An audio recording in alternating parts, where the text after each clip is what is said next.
What happens when one of America's closest allies, Japan, becomes the target of the most aggressive tariff campaign in modern history? And what if that pressure doesn't break Japan, but instead forces Tokyo to reshape its global trade strategy? In this video, we unpack how a series of diplomatic, economic, and symbolic events over just a few days may be shifting Japan's role in the new world trade order.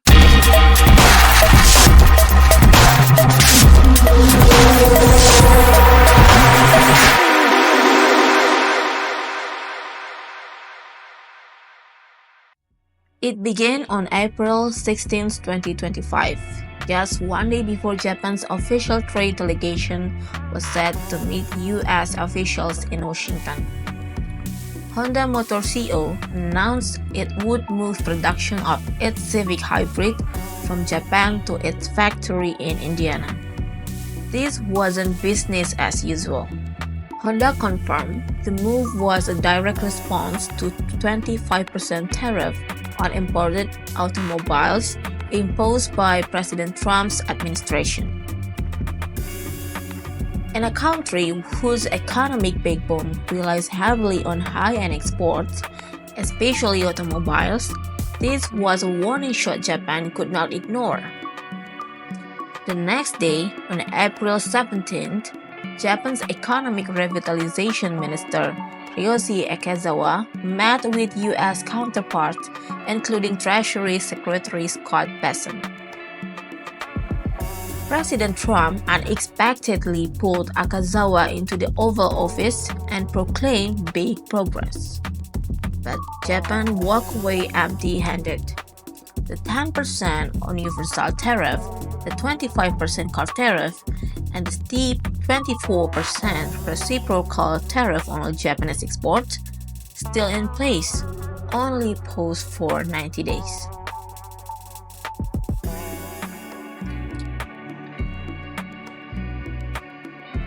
Shortly after the meeting, reports surfaced that Japan was considering increasing imports of US rice and soybeans as a concession in the ongoing talks. This wasn't just technical bargaining, it was symbolic. Rice, a cornerstone of Japanese food sovereignty and national identity, was now being used as geopolitical bargaining chip.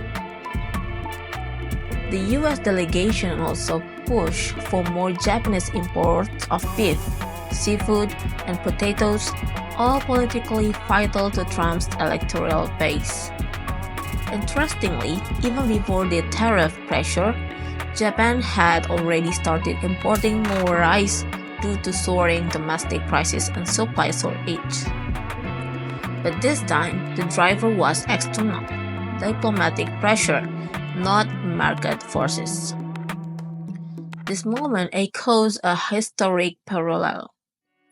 Back in the early 1990s, after the Uruguay round, Japan agreed for the first time to import foreign rice under a minimum market access quota. The move was seen domestically as a blow to Japan's food autonomy. But here's the difference. In the 90s, Japan was negotiating under a multilateral WTO framework with legal safeguards. In 2025, it's a bilateral standoff with no institutional safety net. What looks like a small compromise today could become a dangerous precedent tomorrow. Once agricultural access becomes an easy concession, what comes next? Energy? Semiconductors? Finance?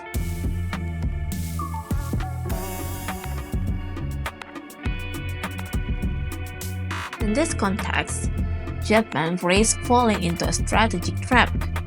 With a rules-based system to anchor negotiations, Tokyo is playing one-on-one with Washington on Washington's terms.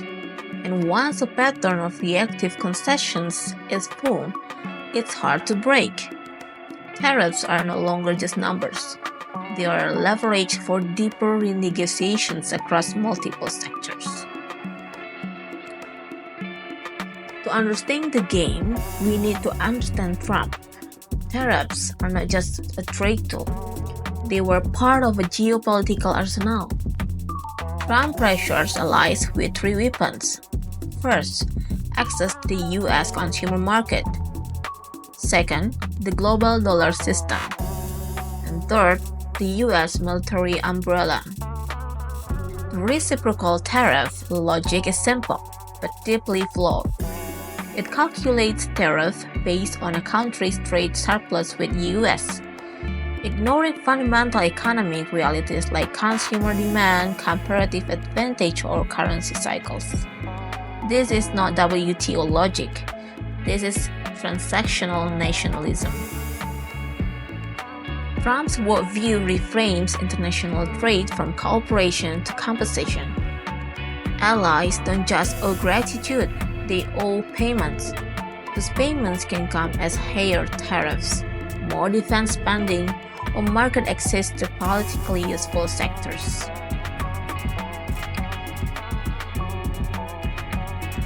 Recognizing this, Japan is quietly recalibrating. The Ishiba administration is activating two pillars. First, Japan's economic security architecture, and second, its position as a global trade network leader. Tokyo already has a track record, salvaging the TPP and forming the CPTPP after Trump pulled out in 2017, leading RCEP negotiations alongside China and Asia, and signing a strategic trade deal with the European Union. Now, Japan is pushing for Europe to join CPTPP, an ambitious move to create a broader, rules-based trade bloc independent of US influence.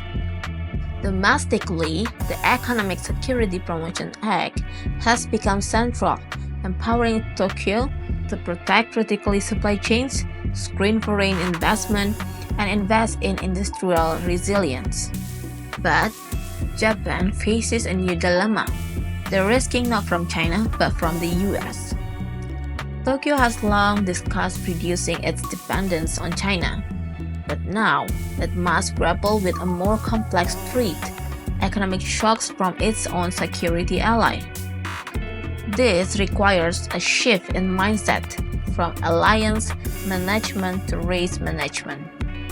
Because if Washington can weaponize trade, then no sector is safe. What began as a tariff dispute has escalated into something far more fundamental. In a post-globalization world where rules are fluid and power speaks louder than process, Japan finds itself at a crossroads. It cannot rely on traditional alliance alone. It must lead. Trade policy is no longer about exports and quotas. It's about resilience, autonomy, and geopolitical foresight. And for Japan, the next chapter may not be written in Washington, but in Tokyo. If you found this breakdown useful, hit like, subscribe, and let me know in the comments. I'll see you in the next one.